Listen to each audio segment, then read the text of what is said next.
The best skill you can train is to be coachable, because if you're coachable, you are adaptable and you're willing to learn.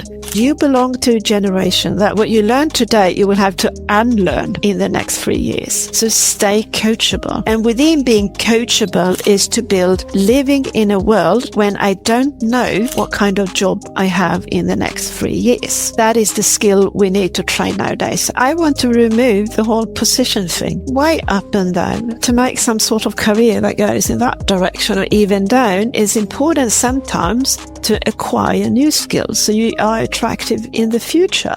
Welcome to Beyond the Thesis with Papa PhD, your weekly inspiration for post-PhD career development. With me, David Mendes. Welcome to this new episode of Beyond the Thesis with Papa PhD. Today I have the great pleasure of having with me Dr. Tina Persson. Tina Persson is an assistant professor, an ICF certified career leadership and team coach, and she has 20 years of experience in academia and 10 years in the corporate sector.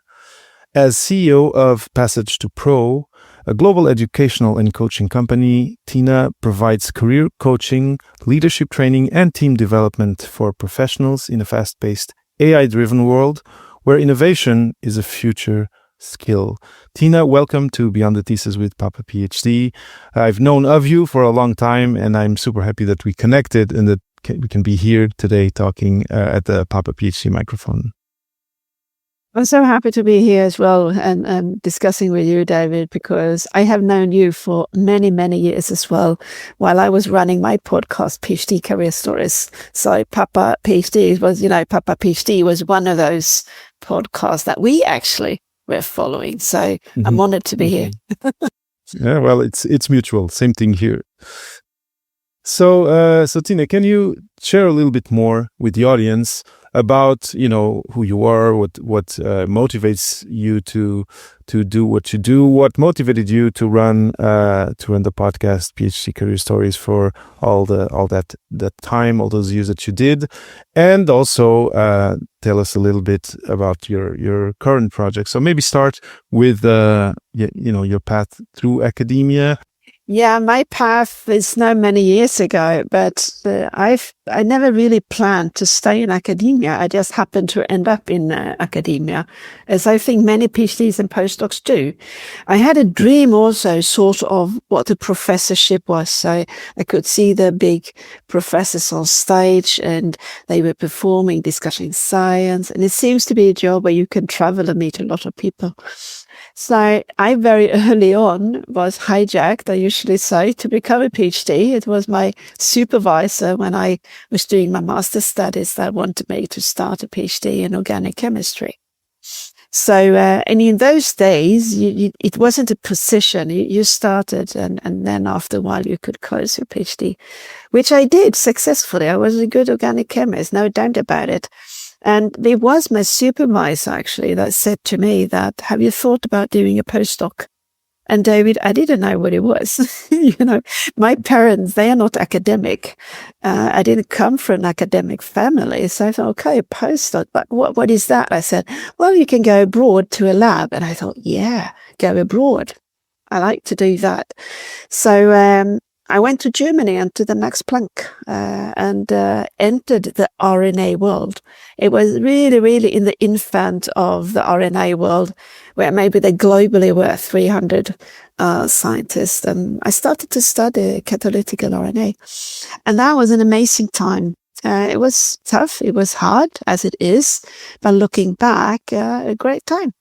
So my thoughts when I was there was sort of never thinking about what you can do beyond. So it was the only logical step was to go and continue and apply for some sort of assistant professorship. So I succeeded to get one, first a lecture and then assistant professorship at Lund University. And looking back, I like to share that I wish I had investigated a little bit more, because performing a PhD in a postdoc is very, very vastly different from being an assistant professor. So that was, I was not really driving my own car. I was a great postdoc. I wasn't a bad assistant professor, But only after 2-3 years, I started to feel I'm not focusing on what I really like. So catching up what I said, I like to explore. I like to meet new people. I'm very curious. And working as an assistant professor with the responsibility of having postdocs, PhDs, and driving in the funding was, for me, it was too much pressure, and I wasn't trained for it. I wasn't prepared.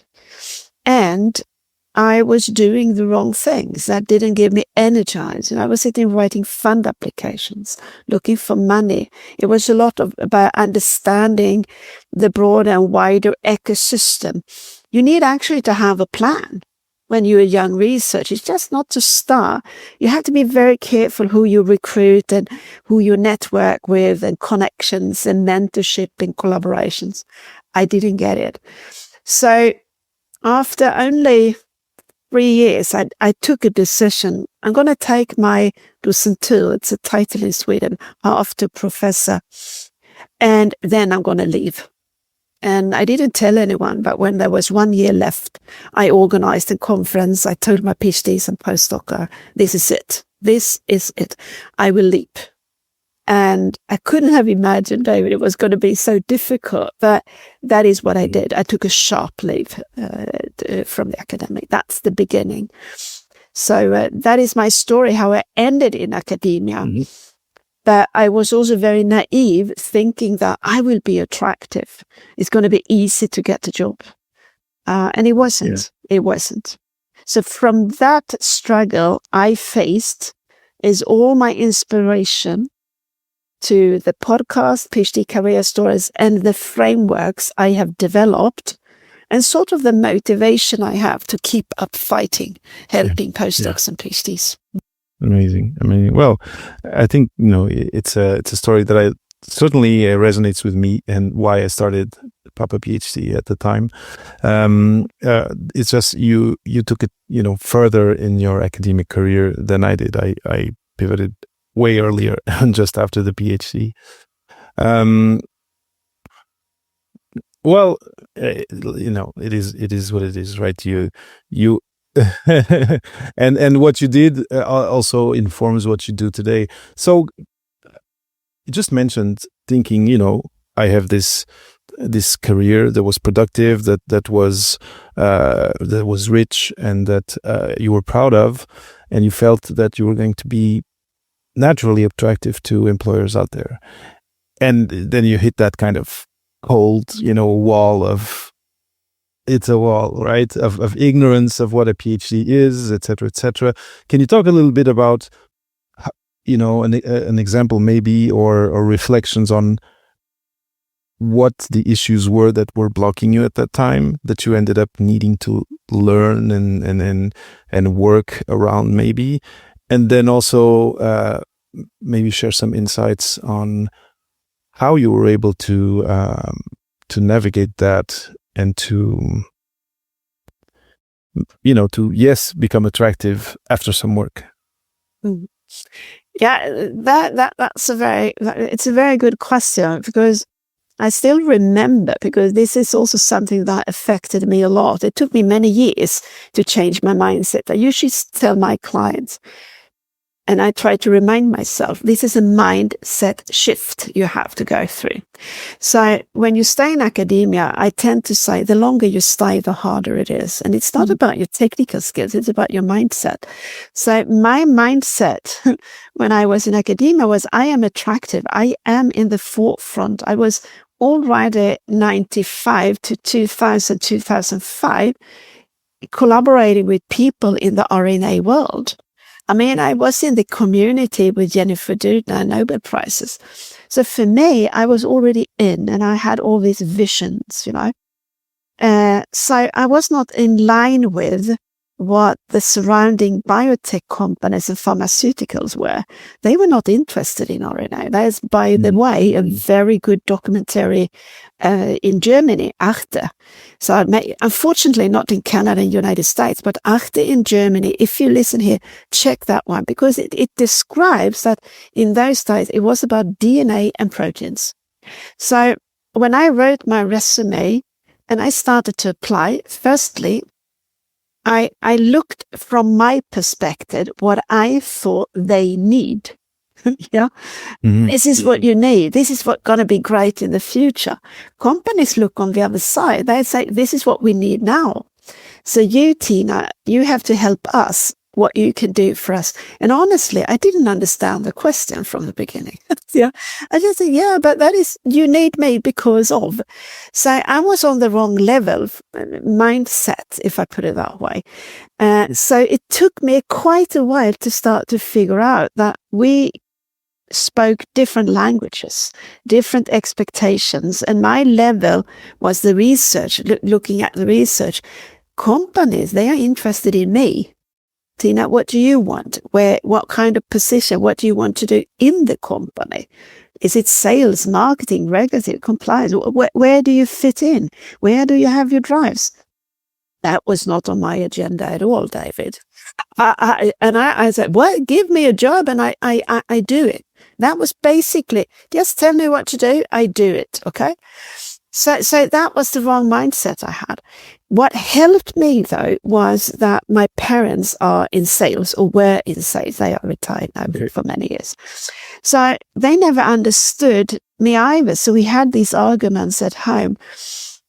So I thought, if it's so that I don't understand the companies, because I realized when I started to communicate with people, hiring managers, recruiters, it was sort of a dead end. That they never called me back, and I didn't understand them. I thought, okay, now I need to do the job myself. I have to headhunt the job myself. So what I did was I started to call around to companies and speak with people, basically. And after a while, I realized it must be me. Yeah, it can't be wrong with everyone. So I started to approach recruiting companies. And that was a great thing to do, because I realized that recruiters, and now I come maybe to my big ego again here, David, I realized that recruiters, they didn't understand my resumes. So how do Tina think? They need me, because if they get me, I will understand PhD's resumes. I will understand the value PhD's offer, and then I can help the companies. So this helping and the big ego I have sort of came through. So I told the company, you need me. I understand life science. I understand academic people. I understand the PhDs. And that was in the beginning when more and more PhDs were coming out on the market in Sweden. So they said, we give you 6 months. After that, you will have to do your overhead. And I didn't know what that was, David. Overhead? What's the problem? So sometimes you need to jump on something that you don't understand so you succeed, because I didn't see the problem. And I succeeded. Yeah. Here we are today. No, but that's a great example, and it's interesting. I find it really interesting that you're first you were in this kind of lack of understanding of what was happening, right? If it's like I'm speaking a different language than theirs, and there's no communication. But then you went and you said, okay, I'm going to try to understand what's happening, and you reflect to go see what was happening at hiring and companies who were doing HR or whatever, or headhunting or an area, and then that's where you understood what the issue was and where you could help.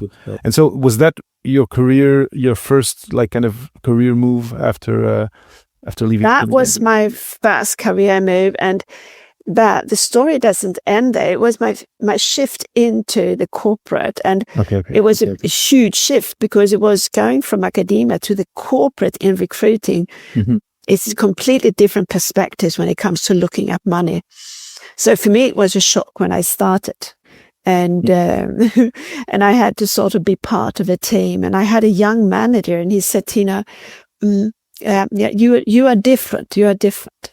And when I look back now, I realize that I was an alien in that office. But I brought the money in, and I was the first PhD recruiter in Sweden at the time, and I have inspired more PhDs to become recruiters. So I'm very proud of that.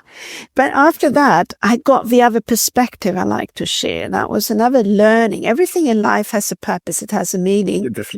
So I started to recruit and I got all those PhDs applying for jobs because I was super happy to have Tina Persson as a PhD. And that was the moment I realized I can't sell them because when I send them to the companies, they don't know how to sell themselves in the interviews. So suddenly I saw the other perspective, got the feedback from the companies. And that was also the moment I said, here is a business. Here is a business. Here is something I maybe could do to fill the gap. But in those days, this is now 2007, 2008, a coach job didn't really exist in Sweden. I mean, coach was not really a real job. So if I had told myself many years ago, Tina, you're going to be a coach, you're kidding. It's not a job. Yeah. So it was not on the map to sort of be a coach. I didn't know that job existed, but I started to feel here is a gap. Here is a gap.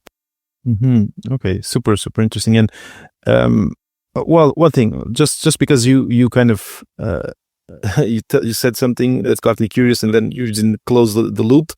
What was this thing about reaching the overhead? What did you eventually learn that meant? I didn't know what overhead was. So I started to do the sales part, and I'm still maybe my strongest skill. But in the corporate, now I coach executives and PhDs being in the corporate. I say, corporate is about understanding KPI and overhead. So you know how much you cost the company, because that is the value you need to bring back.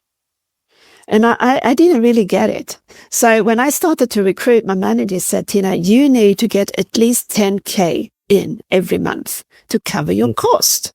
And I said, what cost? so that I didn't understand that game. So I was too idealistic, David, in the beginning. I was driven by my idealism.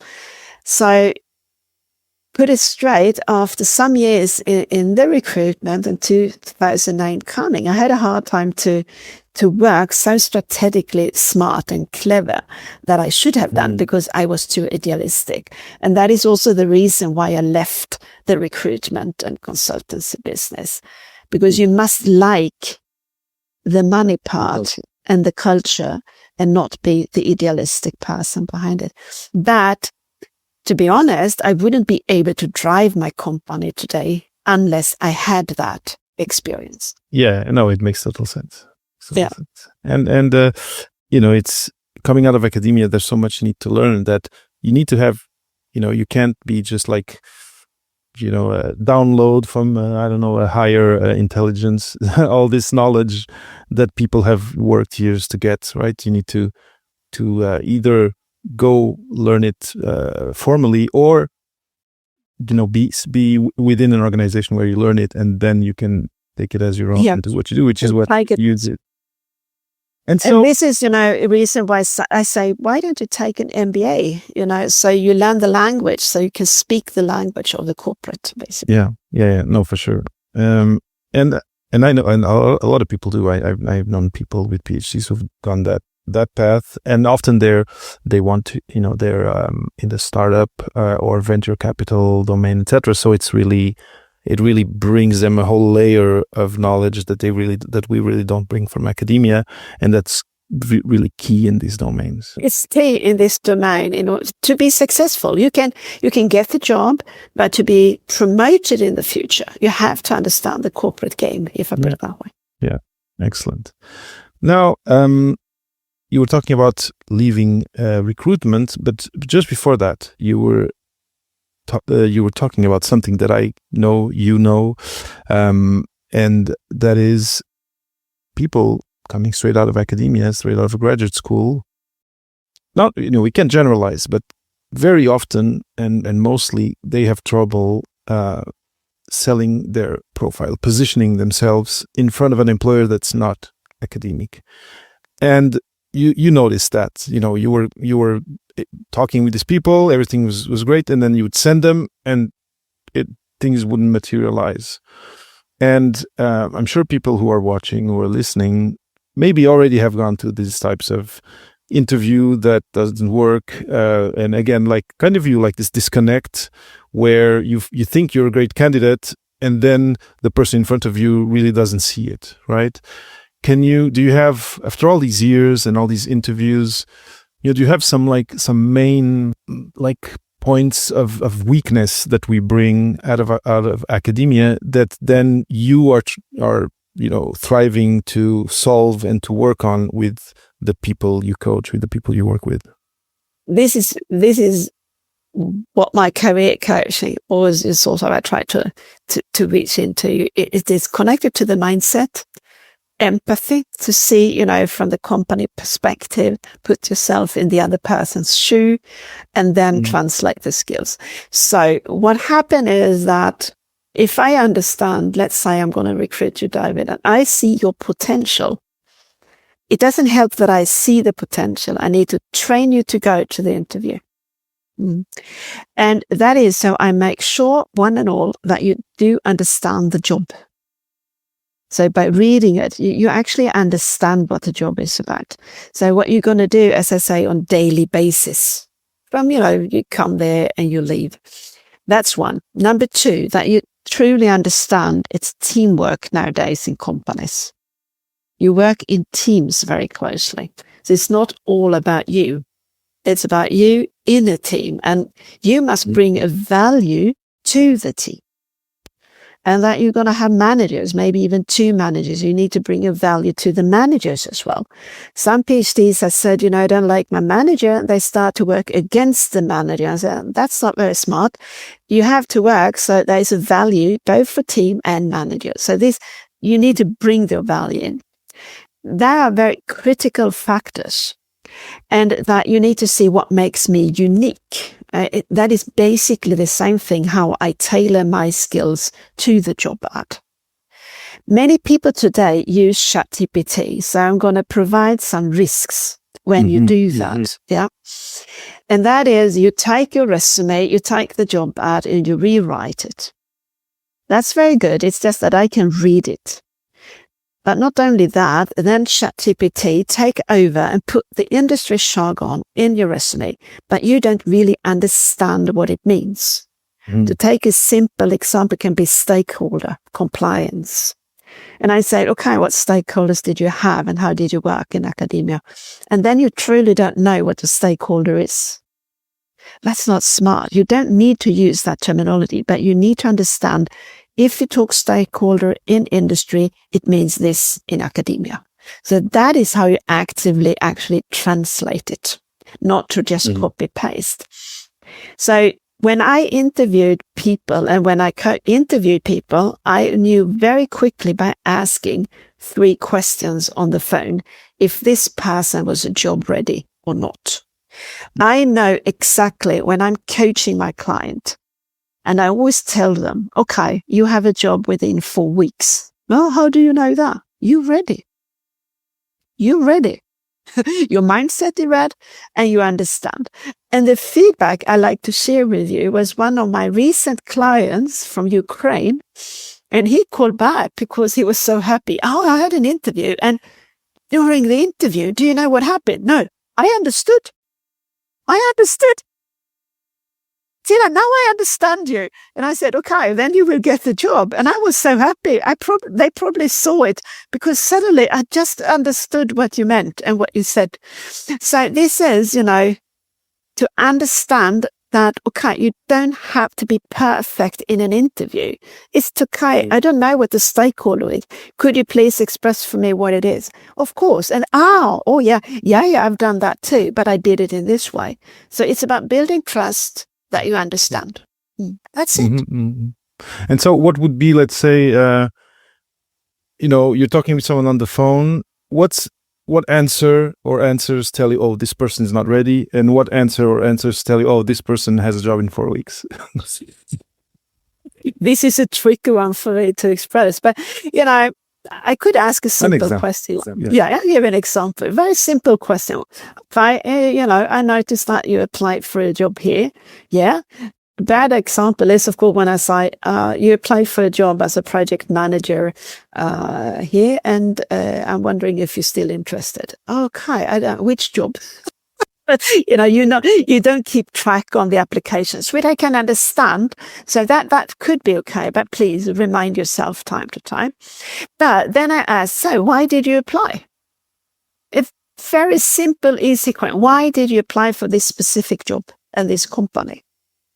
And that you need to be prepared to. It's a very simple question. You need to know why that company, why that position. So a short question that reveals a lot, because you hear directly, well, I applied because I am looking for positions in a job field in which I do. And honestly, when it comes to the companies, that's maybe not so important for me. But the job field is. It's okay to say, apply for similar jobs in similar pharmaceutical industry, biotech industry, IT business, and I want a job within that job field. Yeah. Perfect. This guy knows what I want. Some people say I want specifically, but most PhDs, they can't think like that.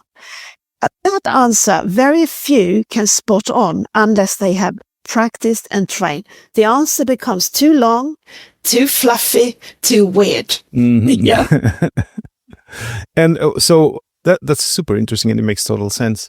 One thing that I've seen that probably also leads people to not answer well to this question, and I've heard people that do this, and in a way I understand that if it's urgent for you to get a job, that you're now kind of applying anything that appears, you apply, and you've applied to 50 things in the past week. Of course, you're not so intentional for each one. And then when the question comes, you're not prepared to answer it. And so, have you ever, and I'm asking, and I'm sure you have, because PhD students have this issue of urgency, that funding ends, and then there's, I need to get a job to pay my bills and to continue with my life. And although, I've heard people tell me that they take this kind of shotgun approach, I feel that it may feel like strategically sound, because it's a numbers game, right? So the more I apply, it's probabilities. Is there a balance to strike? Because I think away from, beyond a certain point, I think it's counterproductive.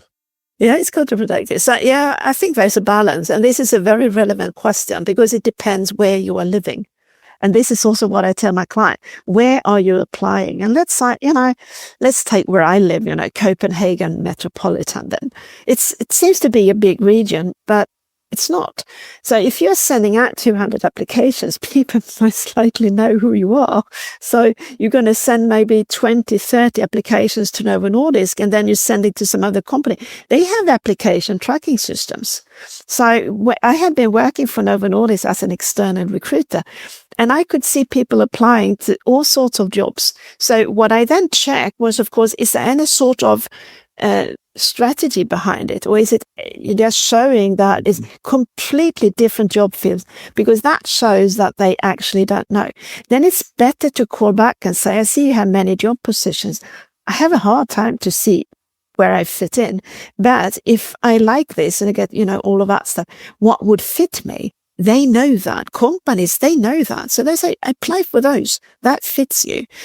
The other one is, if you now live in India, or you live in China, you have to send vastly many more applications. But I still know people in India, they go and knock doors because they want to stand out from all these applications that nowadays are written by ChatGPT. Yeah. So I think that you should, of course, have an activity, because it's activity in is activity out. I'm a natural scientist, and I do that with my clients also. What's your activity? Okay, I can't say anything less. Too few applications for me to know if your strategy is good or bad. I need more applications from you because my client, need to help me to understand what their sort of hiccup is in the process. And when I figure that out with them, that's the moment they start to move forward. So yes, but be strategic. Don't apply randomly. But what you can have is, I want to go to industry. Mm-hmm. It seems to be hard, so I maybe keep a door open for another postdoc. I don't recommend it, but instead of going unemployed, it could be better. Mm-hmm. Yeah, just because of the current situation, of course. Current situation is what it is, and I have been in that situation myself. I haven't told you yet, but I have been unemployed twice. I have even been fired, David. I got fired. So I'm through that myself. So sometimes we don't get what we want, but it's not a sprint. It's not a sprint. Yeah. So it's a long-term decision where you want to go. Yeah. No, it makes total sense. And I find it interesting what you say about yes, apply a certain amount, but be strategic about it. Randomness is not good. And like you said, and this is it's a point of view I've never heard, but it totally makes sense. An institution, an employer will see if you're applying to 10 completely different positions in theirs, and it'll feel strange to them. It won't be a good sign. It's not a good sign. Don't do it. Don't do that. And, I was nice, David. When I had these opportunities, I was calling them up, and I said, you applied for 40 positions here now in the same company. Yeah, right. Oh, yeah. They were super happy. And I said, but what do you really want in your life? You apply from sales to R&D lab to compliance and procurement. So do you know what the jobs are about? And they were desperate, David. I'm desperate. I need a job. Yeah, but you still need a strategy. Yeah. So I gave them feedback. Maybe you could be a consultant for a while or something. Okay, that's super good. And this consulting route is one that I've seen people take and lead to then very good careers for sure. And it's I guess for employers it's a safer way to engage with potential collaborators, because it's for them there's less engagement, there's less less engagement, and the person is kind of freelancing in a certain way, but consulting. And then eventually I've seen people actually build careers within companies from consultant to something else. Now, this is super interesting. Thank you for sharing all of this, because people coming out of grad school don't have this point of view on it. Now, one thing that you we mentioned in passing is the current status of the job market, and I wonder whether, and given that you have like international, that you're dealing with people and coaching and helping people internationally, this conjuncture, this current state of things phrase is one that we hear a lot. But do you have your own kind of X-ray of what it actually means, and what it actually means for PhDs coming out onto the job market in terms of maybe, the patience they need to have until they land a job, maybe, the impact it may have on their strategies, like you were mentioning, going onto the job market. What are we living today? Like these last 2-3 years, and the next 2-3 years, what's happening, and how are you perceiving it? Yeah, this is a very good question, and I need just to look back and share that I was sitting in about, I think it's 3.5 years now, 2.5, I don't remember. ChatGPT was released in the United States, and I think it was 2-3 weeks later it came to Europe, and I was one of those, registering, and I had to queue to get ChatGPT, because I said, this is something I need to most likely incorporate very quickly in my coaching. But I must admit something here, David, and that is that I couldn't expect the tempo of the change. It's crazy. Huh? I'm sitting now writing a tender contract, and my collaborator is ChatGPT. And it's so fast. Something that took me a week, I've done in 3 hours. On the other hand, now the universities writing the tenders, they want me to perform on a video just to make sure that I have the right appearance and all of that, because it's so easy to write. And I think it's a bit scary. And I have clients, I'm coaching executives in the United States working at Yale, and they also use ChatGPT, and they say the same. It's an enormous transformation that has occurred. So yes, PhDs today, they are trained in a world that is vastly more conservative and slow-paced than the world they will enter, because the companies can't wait. So what we experience, and this is just there's so many things going on in the world, and I don't involve politics because I can't impact it. Politics has its own life, but there was a very famous entrepreneur in Sweden. He's one of my role models. Well, maybe not role model, but I admire him somehow. His name was Jan Stenbeck. And he changed Sweden fundamentally from television and broadcasting. And the shift was, he also brought the mobile phone to Sweden, but he was trained in the United States and took all of that with himself to Sweden. And he said, this I still think counts, that technology will always beat politics. Mm-hmm. So he always said to the politicians, no point you striving to look back, because technology will beat you. Mm-hmm. So you better learn and adapt. And I think he's right. So the shift we see now is, of course, politics going on. The global scene is changing. There's a different game going on, but it's also AI and technology pushing. So the companies I have been in touch with, they are sort of changing now and say, okay, what's AI going to change and what AI will mean in our business? So I was giving a keynote in Lund about adaptability, talent attraction, and the competition in the life science sector.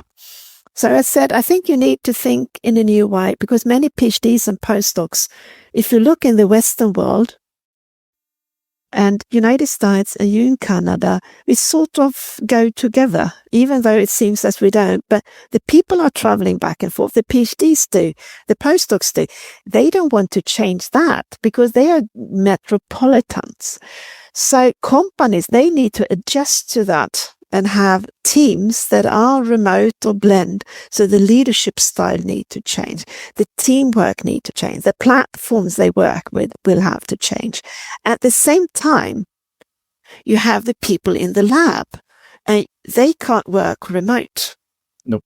So we have a world that's going to be different. And I don't have a good answer, but what I say to my PhDs and postdocs, that is, the best skill you can train is to be coachable. Yeah. Because if you're coachable, you are adaptable and you're willing to learn, because you belong to a generation that will have to unlearn maybe every year. So what you learn today, you will have to unlearn in the next 3 years. So stay coachable. And within being coachable is to build living in a world when I don't know what kind of job I have in the next 3 years. Yeah. That is the skill we need to train nowadays, I think. I really love that you mentioned that, and it is super important. And people who are on the hiring side have told me that one of the red flags when interviewing or trying or looking to hire a scientist to hire a PhD is so a big red flag is the I'm the smartest person in the room attitude, and and that's one you said it in another way, which is not being coachable is a big red flag. And would you say, because this is another conversation that I've had, and that depending on the country and on the culture, it may or may not be, the term that I'm going to use may have different connotations, but humility, and you mentioned that, you started that first job not understanding what it was. Like they said, this overhead thing, and you didn't know what it was, and you eventually learned. What is your feeling there, based on your experience, in terms of how the connection between this coachability and a certain amount of humility coming out of this highest degree of academia, which is the PhD, or even like you, postdoc, professorship, etc. Because, like I said, people who I know who are like, in the business of hiring other people told me that for them, specifically in this population, it is a big red flag. Someone who shows it's a super red flag. Yeah. So, and it's a red flag for yourself as well, because you're going to be alone. Yeah. And this because, like you said, today's organizations, it's teams, it's teamwork that counts. So how do I, I'm imagining that I'm now coming out of a PhD. I have been maybe told, by the culture around me that now I'm an expert. And now I've decided to actually go into a space that I don't know. Could be industry, could be, I don't know, government, could be different, public service. There's different places where PhDs can be working outside of academia, but let's say industry is the one that commonly we talk. How can I kind of coach myself to be coachable? And also, of course, there's another way, which is reaching out to people like Tina, reaching out to people like you, too, because it's not an easy thing to do, right? But what are things that if I want to avoid hitting too many walls, what can I start doing today to work towards this coachability? And maybe, and I'm going to say this, and I'm waiting for your opinion on this statement, but maybe humility too, to start at a lower or less prestige position than I had imagined. Because I think they're together. But I want to remove the whole position thing. Mm-hmm. Way up and down. I would say it's not important. To make some sort of career that goes in that direction or even down is important sometimes to acquire new skills so you are attractive in the future. So this is a short mindset when you say up, and I say up for what? In a corporate company, you come to a certain level. It's a pyramid. And then it's up to you to say, am I willing to do certain things to step further up? Or is there other parts of life or in my life that I want to have? Because I was a price to pay, So in academia, I think we get the mindset, PhD, postdoc, and I think this comes from that the supervisor is such a dominant person in our life. So what I'm going to say, we're not going to maybe talk about it because maybe another poster, but another podcast, but that is the leadership in academia need to change. And I think and believe that the younger generation of professors, they understand they can't be experts in the future settings. They need to be facilitators. And we can't have PhDs and postdocs leaving academia with an imposter syndrome, at the same time protecting their title and that sort of, I'm an expert and I know things, I know everything. That sort of mindset is not the future mindset. But I remember that when I have been coaching clients, I know being coachable, and you pointed to something I like to bring up here, that is that being coachable also means that you are prepared to invest in your own career. That's a future skill. It's not someone else's, we have a little bit in my country, in my region, someone else's pay for my coaching, someone else, I said, no, it's you. This is about you. Are you willing to invest? The money you pay me, you get back in the first paycheck. But what I hear now is you've been struggling for 1.5 years. That is expensive. You have to calculate in money how much money it is for you to go around with imposter syndrome, maybe inhibit your own network, inability to communicate the enormous value you have for maybe over 1.5 years. That is a lot of money you lost. So this is a new mindset of looking at yourself as not a product, but I'm deserving. I deserve to invest in my own career, and asking for help and guidance is a future skill. I have written a blog about that.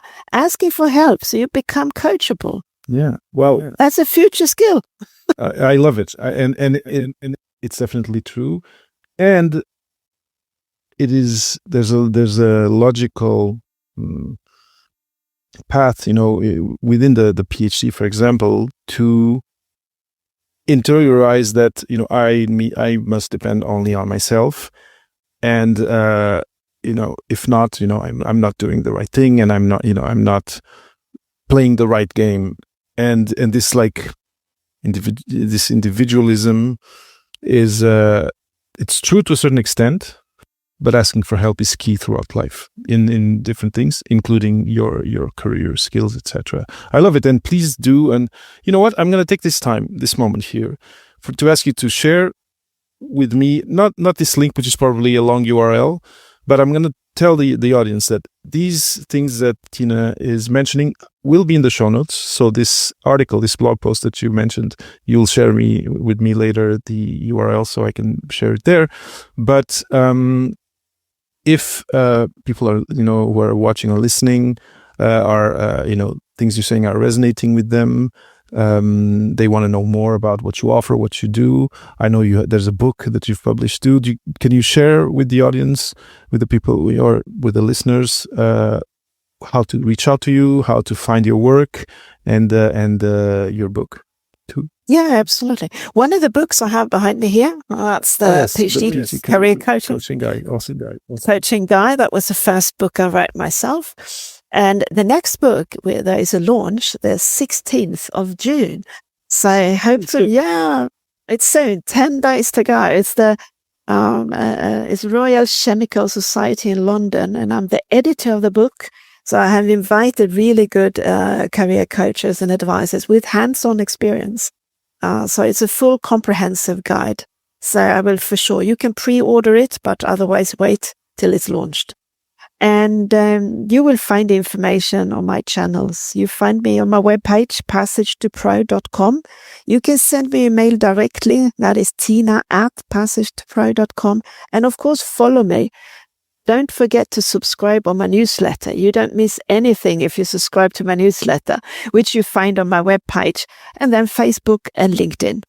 Either me privately or my company.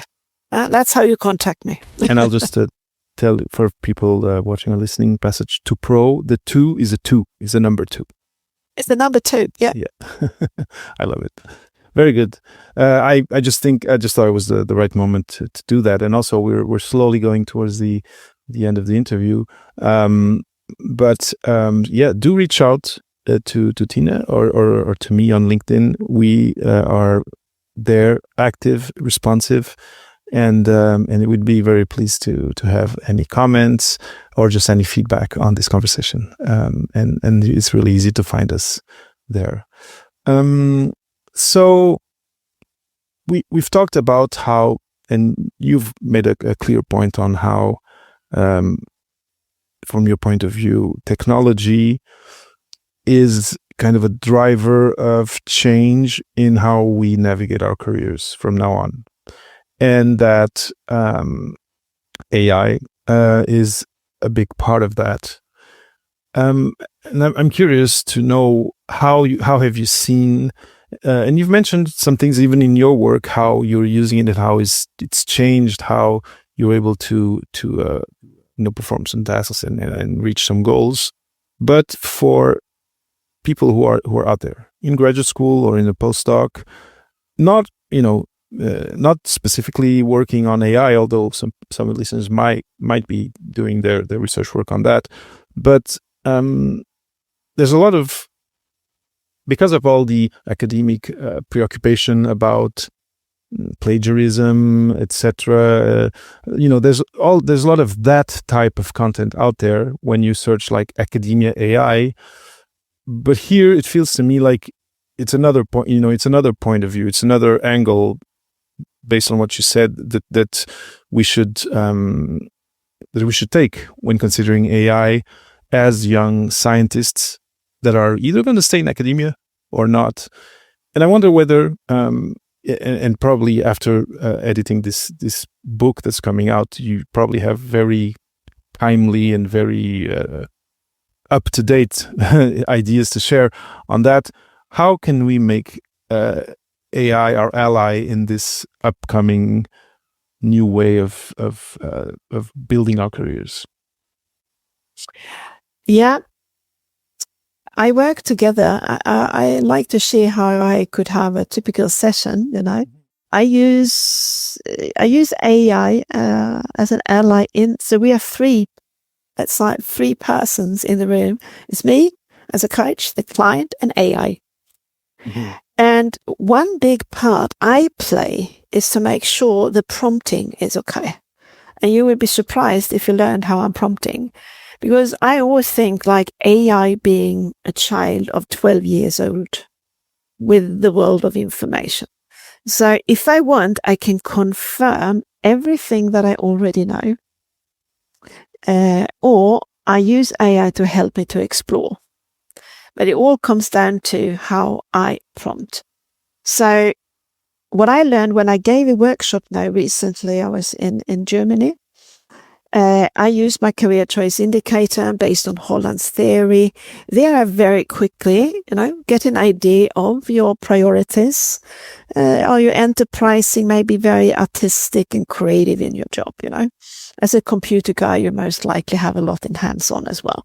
But, we work with AI, and I very quickly can do that with you in a workshop, let's say half an hour.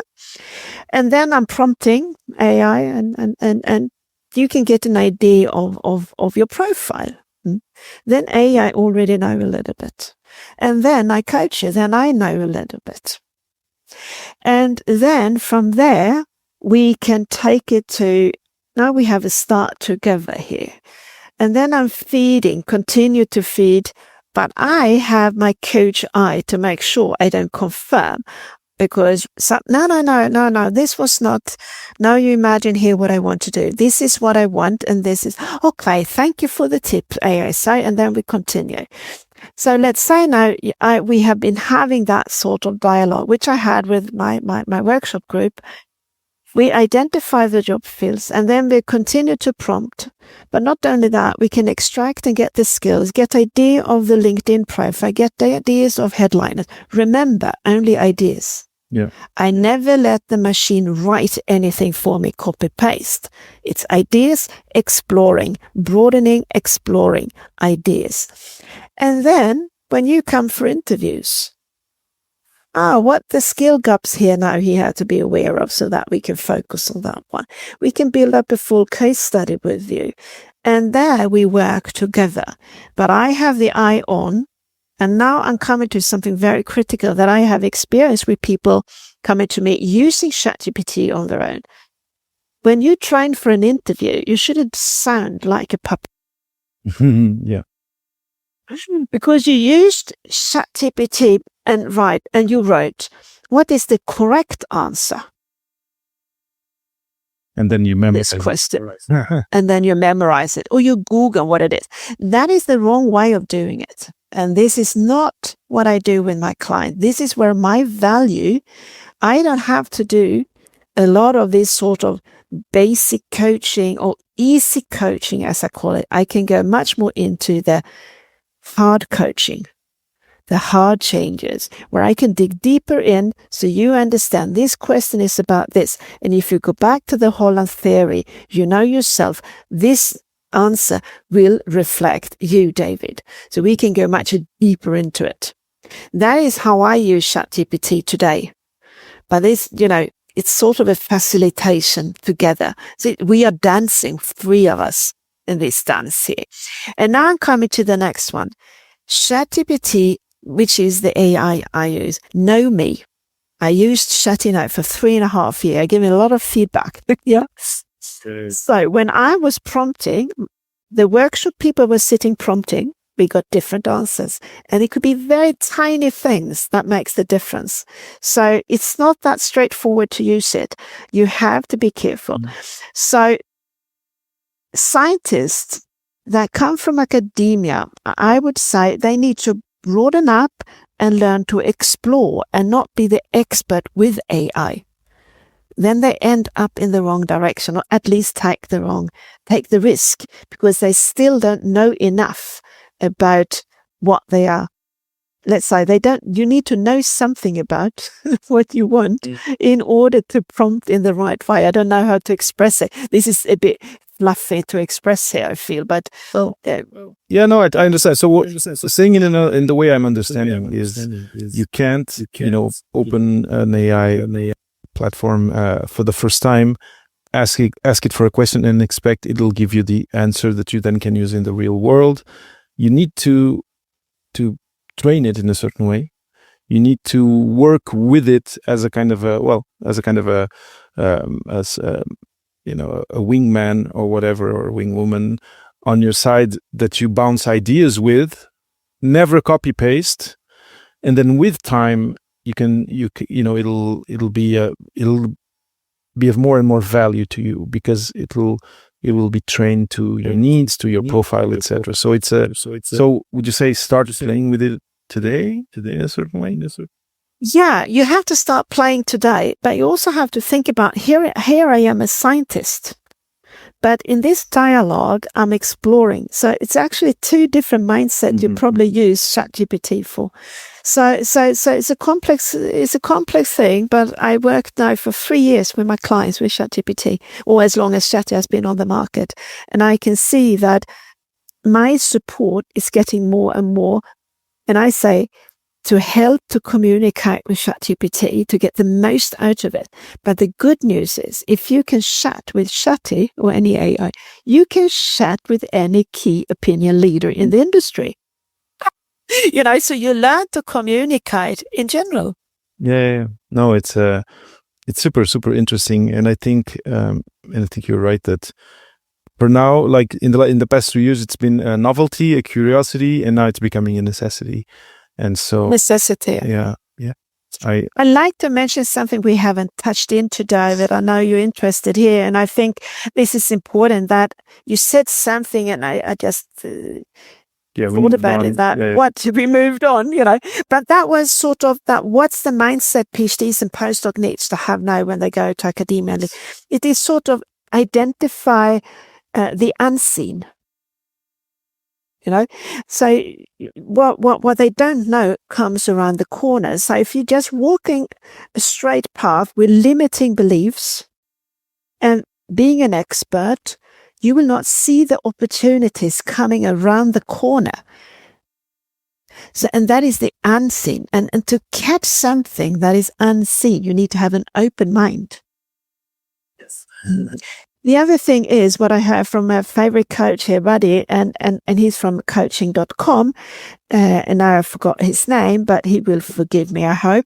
He talked about easy change and hard change. And easy change is to fix your resume by using ChatGPT as a copywriter. The hard change is to train Chatty to know who you are and that you fix your mindset. And that is transformational, and that is what we do, or I do with my clients. Amazing. I love it. And you're the first person to ever, talk about it so deeply. And I really appreciate that you do, because it's, again, you hear so much about it in all the media, that there's so much noise that to have someone like you just talk about it, with very pointed and very evidence-based approach is very, very pleasing, and I think it's important for people out there. Now we're reaching the end of our interview, and I always ask the guests to share some sort of motivation, inspiration to people who are out there, probably struggling a little bit to figure out what they're going to do, after their degree or after their postdoc. And based on all we talked, I wonder whether there's one message that you think, in thinking back on all the people you've worked with, and the people with whom you're working today, what is maybe one message that has kind of this common thread that is going to be helpful to the whole, to anyone who's listening to the episode and who's thinking, okay, I'm finishing my PhD. I don't think I want to, or I'm finishing this second postdoc. I don't think I want to do a third one. And I actually think I want to pivot outside of academia, but now I'm a bit lost and I don't know if I have any value outside academia. What do you have to share with them for motivation, for inspiration, and to kind of uplift them and have them be open-minded and go, step forward into their professional future? First of all, to go from something here to something here is completely normal to feel, I don't know, and I don't see my value. I compare it by being an athlete. And you have been striving for a gold medal in the Olympic Games. And then you have the gold medal around your neck. And then the next day you wake up and you think, now what? That's the feeling. And that feeling you must learn to rest in, so that you let the opportunities come to you.